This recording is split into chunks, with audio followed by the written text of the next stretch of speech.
In-kind contribution. It's a term that shows up in campaign finance stories a lot lately, but what exactly does it mean?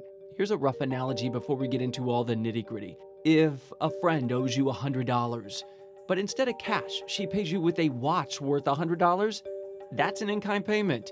The key is exchanging something of value. Here's the way the Federal Elections Commission outlines in-kind political contributions that must be reported. Goods or services offered free or at least less than the usual charge. Let's say hosting a golf tournament fundraiser for a candidate, but not charging the campaign for using the course. Payments made by someone for services on a campaign committee's behalf, like a billionaire buying 18 months worth of pizzas for the campaign staff. Finally, expenditures made by a person in cooperation, consultation, or concert with, or at the request or suggestion of, a candidate's campaign. This could take many shapes, including perhaps a payment of hush money to make a problem go away for a donor's favored candidate. The FEC also provides guidance on how to calculate the value of these contributions. A donated computer is tallied at market value.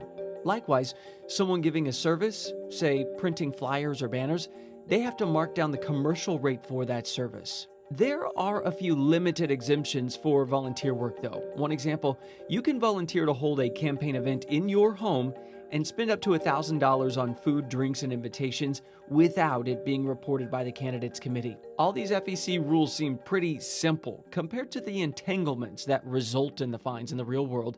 3 examples from the past. During Michelle Bachmann's 2012 presidential campaign, a political action committee paid a consultant $45,000 for services performed for Bachmann's official campaign, but it wasn't submitted as an in-kind contribution. FEC fine, $17,500. Former Nevada Republican Senator John Ensign, his parents gave $96,000 to the family of Ensign's former mistress, who had worked for a Senate campaign and had since been fired.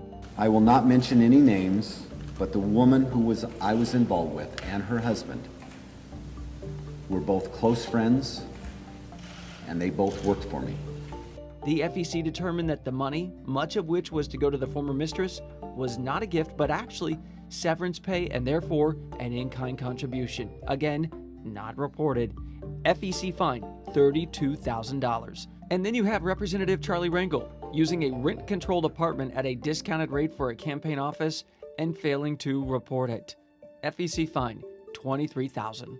Bottom line of all this, for the FEC, a contribution is a contribution, whether it's a stack of bills or an off-the-books gift in kind.